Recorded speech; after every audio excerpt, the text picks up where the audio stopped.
Hello दोस्तों। आज इसमें हम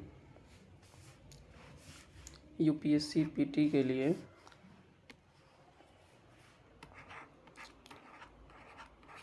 यूपीएससी 2023 के पीटी के लिए जितने भी महत्वपूर्ण करंट अफेयर होंगे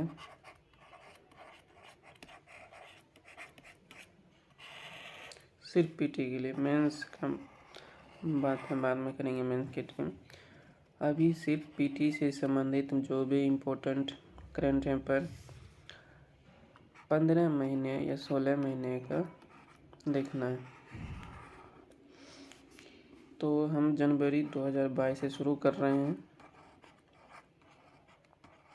और जनवरी 2022 से लेकर मार्च या अप्रैल तक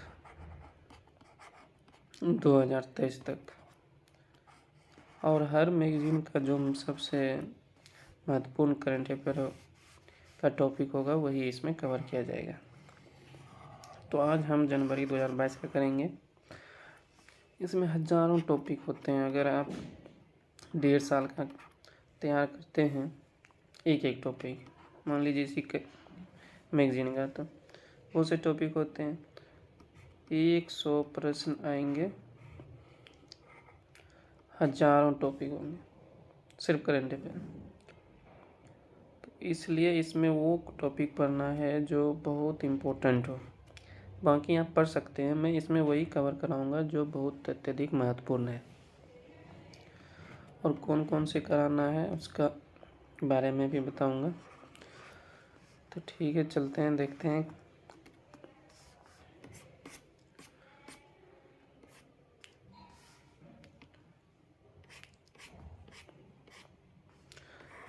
तो आइए हम सबसे पहले देखते हैं राज्य व्यवस्था में हमको कौन सा टॉपिक कवर करना है।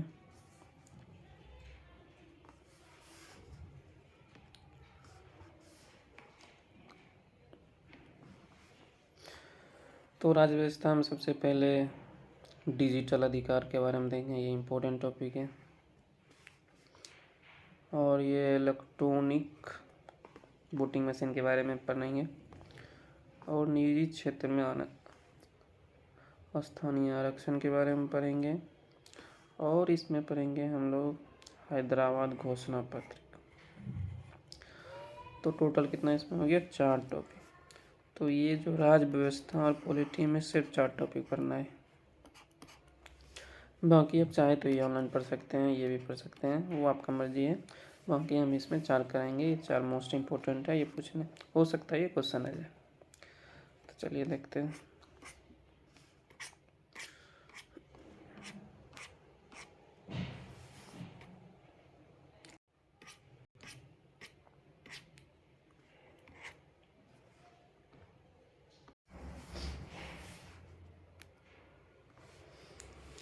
तो इसमें देखते हैं डिजिटल अधिकार के बारे में। बहुत से अधिक राइट्स होते हैं, उसमें से एक नया है डिजिटल राइट्स। ये किसने शुरू किया है? तो यूरोपीय आयोग ने एक प्रस्ताव लाया है, और विश्व में पहली बार है ये डिजिटल अधिकार के सिद्धांत सब इसमें दिया गया है। और ये किसका विस्तार है? तो ये बर्लिन घोषणा पत्र का है। हम पीटी के से रिलेटेड नहीं देखेंगे, इसमें पीटी से जो महत्वपूर्ण होगा। अतः इसका मूल उद्देश्य क्या है? ये लोगों को डिजिटल भागीदारी बढ़ाएगा और डिजिटल समावेशन करेगा। ये 2 पॉइंट आप देख सकते हैं, डिजिटल भागीदारी और डिजिटल समावेशन। इस घोषणा के निम्नलिखित उद्देश्य हैं: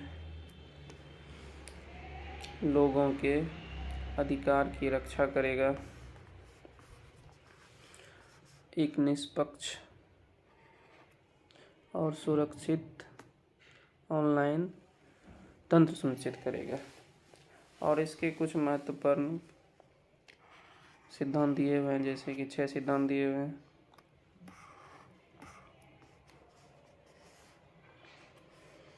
केंद्र में लोग होंगे, चयन की स्वतंत्रता होगा, बचाव और सुरक्षा होगा, एकजुटता और समावेशन होगा, भागीदारी होगी, और एक यहाँ है हमारा संधारी नेता। तो ये 6 इसके सिद्धांत हैं डिजिटल राइट्स के। और बाकी ये सब जो पॉइंट है ये हमारा डिजिटल अधिकार के बारे में, ये मेंस के लिए है तो आप अलग से पढ़ सकते हैं इसमें। और ये है कि डिजिटल आवश्यकता क्यों पड़ती है, ये थोड़ा पॉइंट देख लेते हैं। ये निजता की सुरक्षा और व्यक्तिगत डाटा नियंत्रण, व्यक्तिगत डाटा भी देख भी आने वाला, आप आगे पढ़ेंगे। व्यवसायों के डिजिटल रूपांतर के लिए हम कहते हैं कामगारों उनकी कार्यदशा तथा रहन सहन को समायोजित करने के लिए वो डिजिटल राइट्स की जरूरी है। कोविड-19 महामारी को निपटने के लिए डिजिटल जरूरी है। और बुनियादी ढांचे जितने भी है उसको तथा डिजिटल योजनाओं के साथ उसके अनुसंधान और विकास को संयोजित करना भी है, ये सब डिजिटल से ही होगा। वैसे जहाँ कम लोग रहते हैं या कम आबादी है या कम आय वाले हैं उन समुदाय का समर्थन करना। दूसरा है डिजिटल लोकतंत्र को बढ़ावा देना आवश्यक है। जिम्मेदारी और सुरक्षा डेटा प्रबंधन तो ये बहुत ज़रूरी है। अब देखते हैं आगे।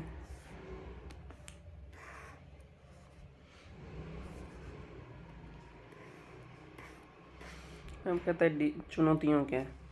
वैसे ये मेंस क्या है, हम पॉइंट देख लेते हैं। चुनौती क्या, डिजिटल विज्ञान सबके पास डिजिटल डिवाइस नहीं है, दुरुपयोग की आशंका ये तो होता है, आपका कोई कुछ कर सकता है, पैसे निकाल सकता है। बढ़ती असमानता है, सबके पास ये डिजिटल उपकरण भी नहीं है। निजता का मुद्दा सबसे बड़ी मुद्दा है, डिजिटल माध्यम से दमन भी होता है।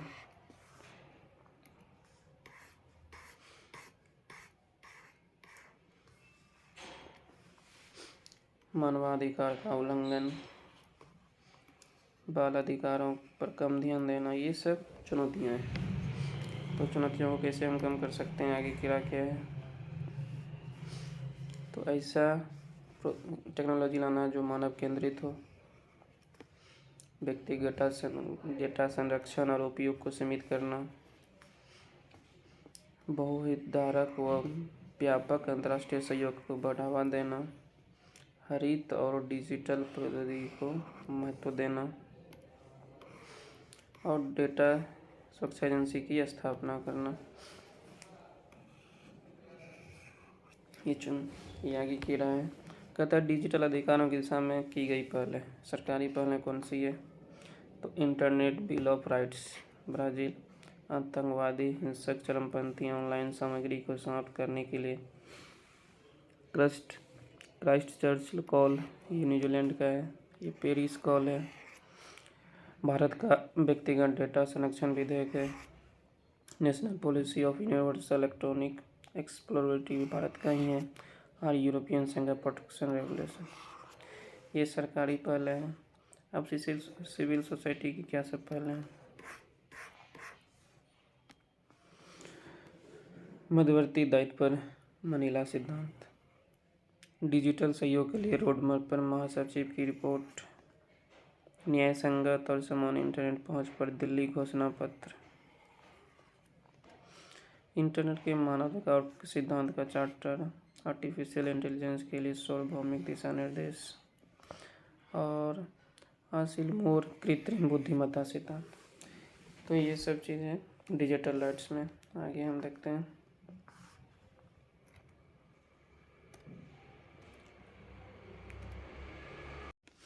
हमारा जो अब नया टॉपिक है वो है इलेक्ट्रॉनिक वोटिंग मशीन। अब इसके बारे में देखते हैं। कहते हैं हाल ही में चुनाव पर नागरिक आयोग ने इलेक्ट्रॉनिक वोटिंग मशीन और voter verified paper audit roll पर अपनी रिपोर्ट जारी की है।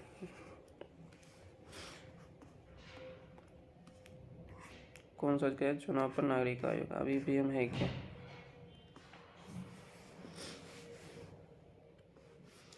ये माइक्रो कंट्रोलर आधारित पोर्टेबल उपकरण है। इस संचालन पर आधुनिक बनाने के लिए डिजाइन किया गया था। अब देखते हैं ये असेंबल के साधारण बैटरी पर चलती है और इसको कौन बनाता है, किसके द्वारा चलता है? तो ये बेल और रक्षा मंत्रालय और ECIL हैदराबाद, ये दोनों इसमें इसका कार्य करते हैं। अतः पहली बार इसको केरल में पेरूर विधानसभा क्षेत्र में 1982 में इसका पहली बार इस्तेमाल किया गया था। ये भी पॉइंट याद करने की।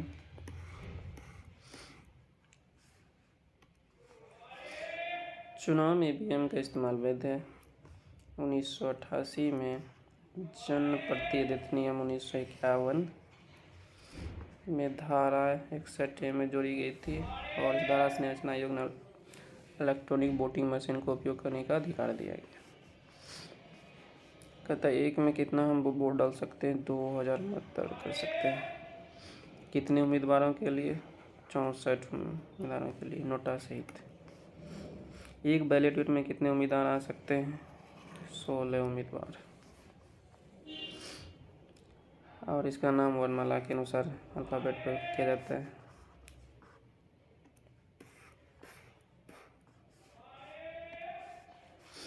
VVPAT क्या है? Voter verified paper audit trail है।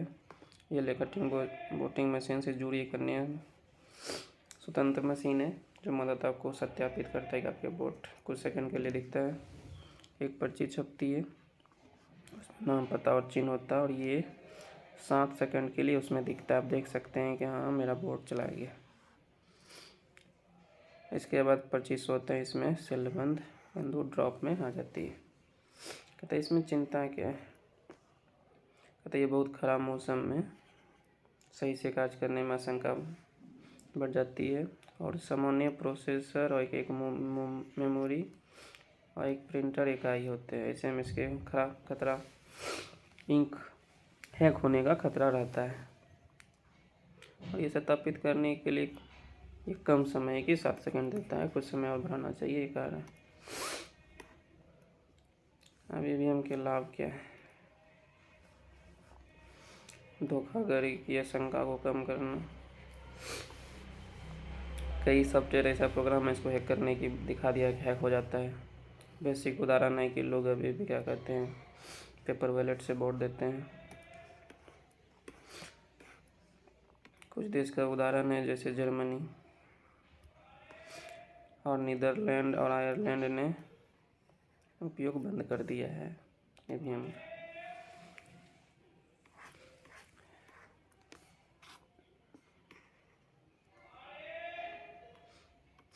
कहता है गोपनीयता की कमी होती है और भंडारण गणना संबंधी चिंता है।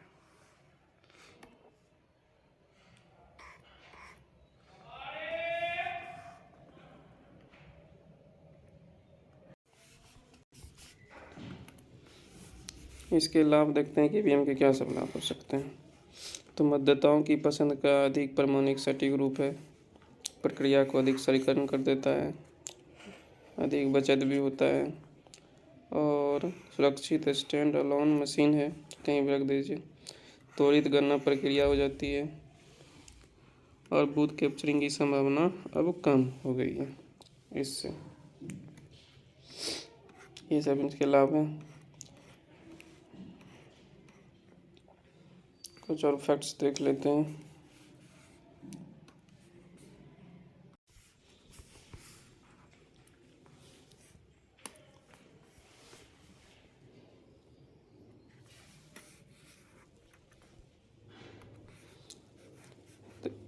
देखा जाए तो अभी 25 देश ही ईवीएम का प्रयोग करता है, इसलिए बहुत से राजनीतिक दल इस पर आरोप लगाते रहते हैं कि इसमें हेरफेर होता रहता है। लोगों ने ये सब छोड़ दिए।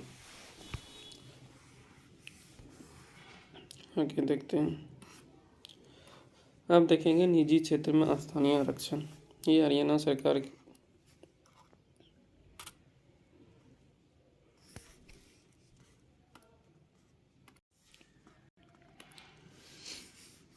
ये हरियाणा सरकार ने क्या किया है, लोगों को नौकरी में 75% आरक्षण पंजाब और हरियाणा में दिया था, तो इसलिए ये उच्च न्यायालय में चुनौती दी गई है।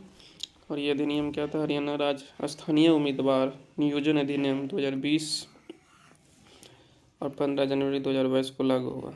और इसमें कितना आरक्षण दे दिया गया था, 75, जबकि सुप्रीम कोर्ट का आरक्षण है आप स्थानीय स्तर पर सिर्फ 50 ही दे सकते हैं, 50 छोड़ सकते हैं। तो ये संविधान के खिलाफ चला गया। अब देखते हैं इसमें क्या कारण था कि हरियाणा सरकार को नहीं पता था और उसने 75% कर दिया। तो इसमें कुछ शर्तें हैं जो देखते हैं। देखिए, ये जो कानून है स्थानीय लोगों में निजी क्षेत्र में, जबकि सरकार क्या करता है, बात करता है सरकारी क्षेत्र में, ये किसने और किस क्षेत्र में दिया है, निजी क्षेत्र में 75% आरक्षण प्रदान किया है। और आरक्षण में कुछ कंडीशन लगाया गया है कि 30,000 रुपया प्रति माह से कम को ही ये 75% आरक्षण प्राप्त होगा। जैसे 30,001 रुपया हो जाएगा तो ये आरक्षण खत्म, मतलब आरक्षण काम नहीं करेगा। तो कहता है कि हरियाणा जैसा कदम उठाने वाले भारत का पहला राज्य नहीं है हरियाणा। इससे पहले महाराष्ट्र, आंध्र प्रदेश, कर्नाटक और मध्य प्रदेश नहीं थे, जैसे बहुत सारे स्थानीय निजी नौकरियों में स्थानीय लोगों को आरक्षण दिया है। कहता है निजी क्षेत्र में आरक्षण के समर्थन में तर्क है, रोजगार अधिक प्रदान करने के लिए कदम उठाया गया है। रोजगार के संकुचित होते अवसरों से निपटाना, रोजगार कम मिल रहा है। तो centre for monitoring Indian economy के अनुसार कहता है हरियाणा में राज्य की दर जो पिछले 4 वर्षों में औसत से अधिक रही है। चयन में भेदभाव करने वाले नियमों पर अंकुश लगाना, संसाधनों को विषम आवंटन, ये सब तर्क दिए जाते हैं। अब बात आती है कि इसका संविधान का उल्लंघन करती है या नहीं। तो अनुच्छेद संविधान का उल्लंघन देख लेते हैं इसमें कि वहाँ की सरकार ने क्या तर्क दिया है कि संविधान का उल्लंघन नहीं है।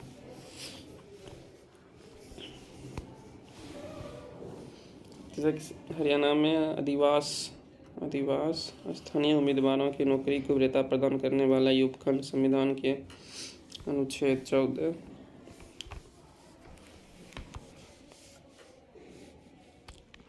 और अनुच्छेद 16, अनुच्छेद 19 1 का जी का उल्लंघन करता है। और संविधान के अनुच्छेद 14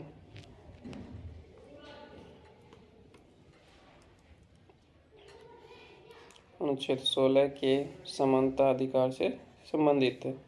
और जी किसी भी वृत्ति को अपनाए या कोई उपजीविका, व्यापार या कारोबार के लिए अधिकारों की सुरक्षा प्रदान करता है। तो सन ऑफ द सॉइल, ये भूमि पुत्र की मानसिकता को बढ़ावा देता है कि यहीं का आदमी यहीं रोजगार करेगा, बाकी बाहर का आकर रोजगार इसमें नहीं कर सकता। ये भी है। श्रम बाजार पर दुष्प्रभाव भी है कि इस तरह का आरक्षण व्यवसाय अपने कारोबार कहीं और ले जाने के लिए प्रेरित कर सकते हैं।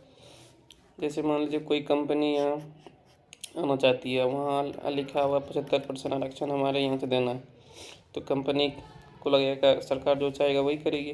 तो हो सकता है कि कंपनी यहाँ कहीं और स्टेट में जाके अपना व्यापार चलाएगी। लाइसेंस राज्य की पूर्ण वापसी, एक समय में था कि लाइसेंस लेना बहुत कठिनाई का काम था। जब भारत में क्या कहते हैं 1991 में जब सुधार हुआ तो लाइसेंसीकरण का राज धीरे धीरे खत्म हो रहा है। कहते मूलभूत समस्या का समाधान नहीं, विषम भौगोलिक विकास होता है, शिक्षा और कौशल का निम्न गुणवत्ता है।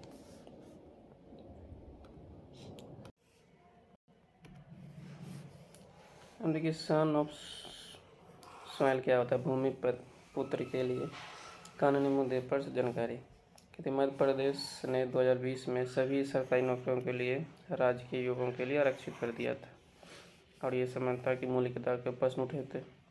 तो सन ऑफ द सॉइल के लिए कानून के मुद्दे पर संवैधानिक प्रावधान क्या है। अनुच्छेद 16 कहता है ये सार्वजनिक रोजगार, याद रखना ये सार्वजनिक रोजगार निजी रोजगार के बारे में बात नहीं करता, मामले में कानून के तहत समान व्यवहार की गारंटी देता है। साथ ही राज्य को जन्म या स्थान या निवास के आधार पर भेदभाव करने से रोकता है। तो ठीक है, तो आगे देखते हैं।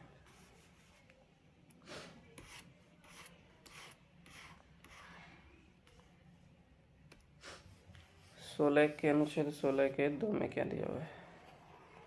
कोई भी नागरिक केवल धर्म, मूल वंश, जाति, लिंग, वंश, जन्म स्थान या निवास या उनमें से किसी भी आधार पर राज्य के तहत किसी भी नियोजन या पद के संबंध में वो पात्र नहीं होगा या उसके साथ भेदभाव नहीं किया जाएगा, और समानता की गारंटी देने वाले संविधान के अन्य खंड इस संविधान के प्रावधान के पूरक हैं।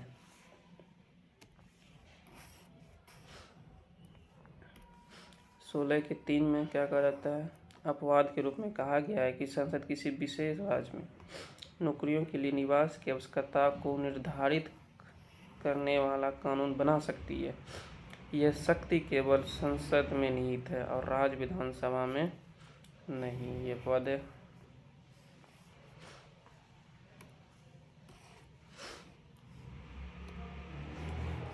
संविधान निवास के आधार पर आरक्षण को प्रतिबंध क्यों करता है? भारत में एकल नागरिकता है, जो नागरिकों को किसी भी देश के हिस्से में स्वतंत्र आवाजाही की स्वतंत्रता देता है। जन्म स्थान या निवास की आवश्यकता किसी भी राज्य में सार्वजनिक रोजगार देने के लिए योग्यता नहीं हो सकती। ठीक है,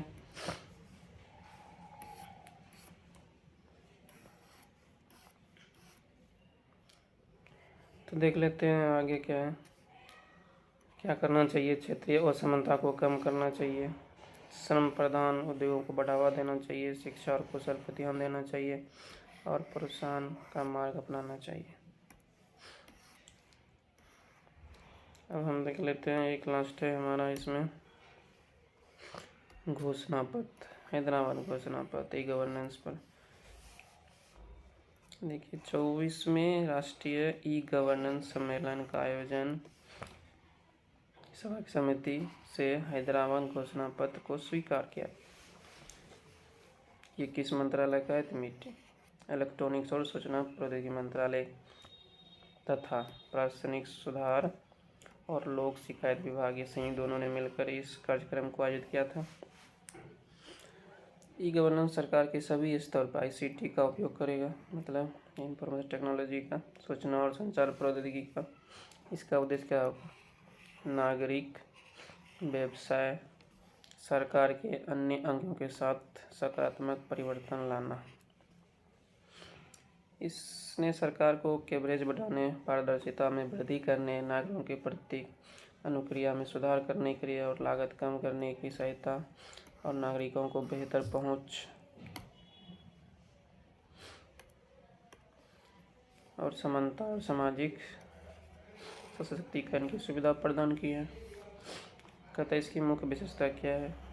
हैदराबाद घोषणा पत्र का आधार UPI, डिजी लॉकर, उमंग, ई-साइन आदि का उपयोग करके नागरिकों को सेवाओं को बदलना।